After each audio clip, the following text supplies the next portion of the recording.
Bienvenue dans cette nouvelle édition du Morning News. Au sommaire de l'actualité, 3 jours de débat pour la paix ont eu lieu du 11 au 13 novembre à Paris. Le Forum pour la paix a réuni tous les acteurs de la gouvernance mondiale. Au cours de ce rendez-vous international, une conférence a traité de la question de la sécurité au Sahel. Le Cameroun compte booster son approvisionnement en énergie renouvelable dans tout le pays. Avec la construction d'un barrage, il augmentera de 30% les capacités de production d'électricité du pays. Et puis en Côte d'Ivoire, les producteurs du cacao se retrouvent face à l'absence d'infrastructures routières. Certaines zones de production de cacao sont complètement enclavées. Le pays est pourtant le premier producteur mondial de cacao. Réduire les tensions internationales, principal objectif du Forum pour la paix qui s'est achevé ce 13 novembre 2018 à Paris. Quelques 70 chefs d'État et de gouvernement ont répondu présents. Au cours de ce nouveau rendez-vous international, une conférence a été dédiée à la sécurité au Sahel. Reportage de Mariama Dramé et d'Amadou Ndjoya. La lutte contre le terrorisme au Sahel était également au cœur du Forum de Paris. C'est dans ce contexte que l'Institut Prospective et Sécurité en Europe a tenu une table ronde organisée en partenariat avec le réseau de réflexion stratégique sur la sécurité au Sahel ce mardi 13 septembre. Une rencontre dédiée au Sahel, cette zone dont la crise ne se résume pas seulement sécuritaire. Chaque fois que le terrorisme, chaque fois que la violence progresse, quelque part, les progrès sont détruits.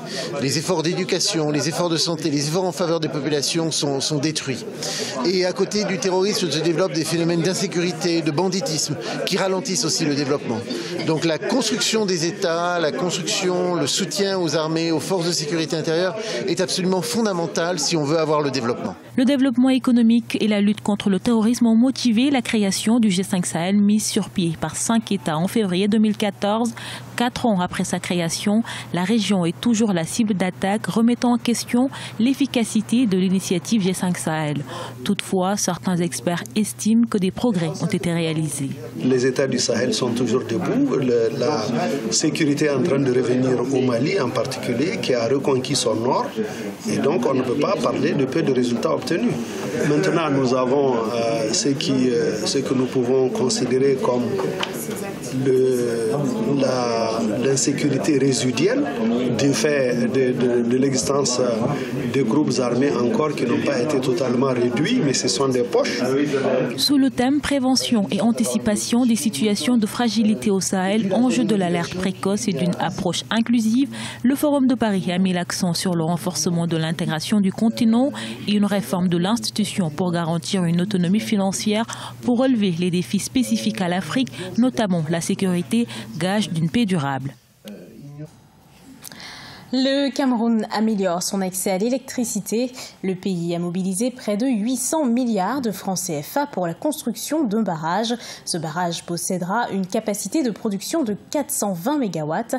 La mise en service est prévue pour 2023. Neile Claude Ebessa. Le projet hydroélectrique de Nachtigal a franchi une nouvelle étape avec la signature des accords de financement de 786 milliards de francs CFA entre l'État camerounais et les partenaires internationaux le 8 novembre 2018. Construit sur le fleuve Sanaga, le barrage de Nachtigal permettra d'améliorer l'accessibilité et la fiabilité de l'approvisionnement en énergie renouvelable dans tout le pays. Le projet, qui est porté par la société Nachtigal Hydropower Company, augmentera de 30% les capacités de production actuelles du pays. Sur le plan énergétique, la construction envisagée avoisinera 400 MW, ce qui permettra aux grandes entreprises, mais également aux individus, de bénéficier d'une offre énergétique plus stable et de conditions de vie améliorées. Le barrage, d'une capacité de production de 420 MW, sera un pourvoyeur d'emplois au Cameroun. De sa phase de construction à sa mise en service, la centrale hydroélectrique de Nachtigal générera près de 1500 emplois directs sur une durée de 5 ans. Le projet contribuera également à dynamiser l'économie du pays. Au Cameroun, l'énergie constitue un facteur limitant de la production. À court terme, cet ouvrage devrait permettre de relever le niveau de production des grandes entreprises. Et à long terme, cette offre d'énergie améliorée pourrait permettre d'enclencher véritablement le processus d'industrialisation du Cameroun. À sa mise en service en 2023, le barrage de Nachtigal produira plus de 2900 gigawattheures par an. Rappelons que le Cameroun ambitionne de devenir un pays industrialisé à revenus intermédiaires à l'horizon 2035. Avec plus de 600 000 tonnes, la Côte d'Ivoire est le premier producteur africain de noix de cajou. Mais le pays peine à industrialiser et à vendre cette production. Pour rectifier le tir, 3 usines de transformation seront installées au nord du pays. Reportage de notre correspondant Olivier Jacotan. Essentiellement agricole et minière, la région du Hambol au centre-nord de la Côte d'Ivoire dispose de plusieurs potentialités dont l'anacarde. Depuis 2 décennies, les paysans produisent chaque année des milliers de tonnes de noix de cajou, mais restent souvent confrontés au manque de débouchés. On a des problèmes. L'anacarde, l'année passée, on a commencé l'anacarde. Jusqu'à présent, l'anacarde est là. Ça y est, avec des gens. C'était commencé à 500, on allait jusqu'à 500. Mais arrivé un moment là même, on ne trouve pas acheter même pour acheter. Réélu à la tête du conseil régional du Hambol, Ibrahim Khalil Konaté veut démarrer dès le premier trimestre 2019 la construction de 3 usines de transformation d'anacarde dans cette région. Un investissement qui coûtera près de 4 milliards de francs CFA et offrira plusieurs centaines d'emplois. Créer la richesse au plan local, c'est une question qui est de la responsabilité des élus locaux que nous sommes. Nous allons séjourner en Malaisie et nous allons signer le protocole d'accord pour le financement de l'implantation de 3 unités de transformation de noix de cajou dans la région. Donc dans chaque département, il y aura une unité de transformation de capacité 2750 tonnes par an, et qui va générer 113 emplois permanents par unité. Le budget du conseil régional s'élèvera à 918 millions de francs CFA pour différents investissements en 2019. Une enveloppe peu suffisante pour faire face à tous les défis de développement. Et pour ce faire, Ibrahim Khalil Konaté et son équipe comptent élaborer bientôt un plan régional de développement pour amener le secteur privé à s'impliquer davantage dans la réalisation des projets.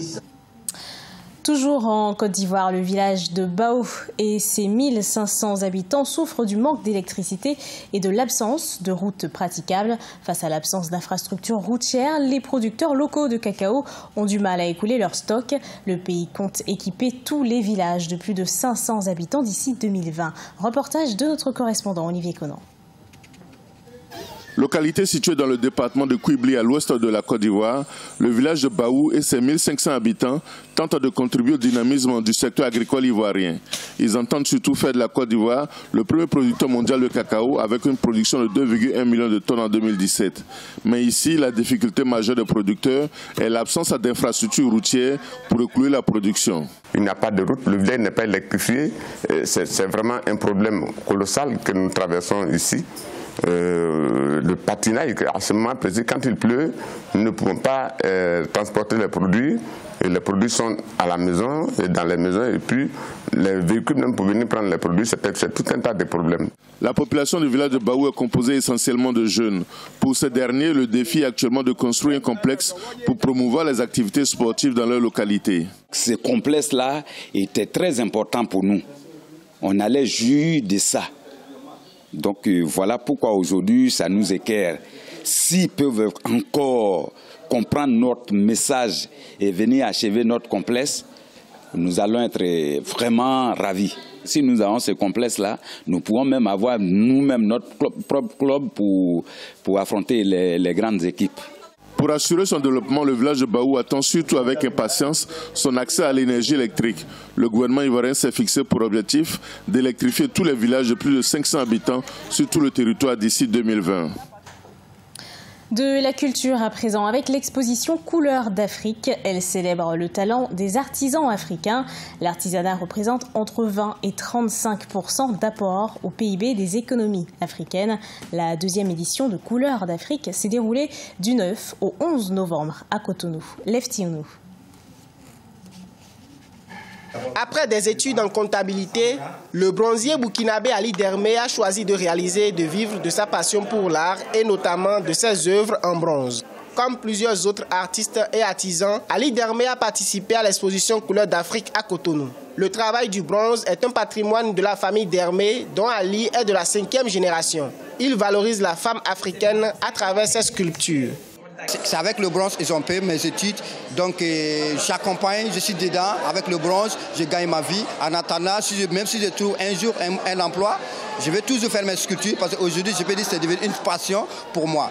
Troisième source de devises dans l'industrie touristique dans le monde, l'artisanat représente entre 20 et 35% d'apport au produit intérieur brut des économies africaines et sa professionnalisation connaît une amélioration croissante. De nombreux acteurs en appellent aujourd'hui à adopter des politiques de promotion et de développement de ce secteur. Nous avons de très belles choses en Afrique et quand vous faites le tour des pays africains, vous êtes juste émerveillés par ce que nous avons. Et donc si nous arrivons à consommer ce que nous produisons, si nous arrivons à porter ce que nous avons avec fierté et tout, ce serait une très bonne chose. Les innovations dans le domaine du textile africain sont également valorisées à travers l'exposition Couleurs d'Afrique. Une opportunité pour l'artiste rwandaise Gloria Kamanzi Wizera qui par exemple a révélé ses créations d'impression manuelle sur textile. Ce journal a été préparé par l'ensemble de la rédaction. Merci de l'avoir suivi. Dans un instant, une nouvelle édition d'actualité sur Africa 24.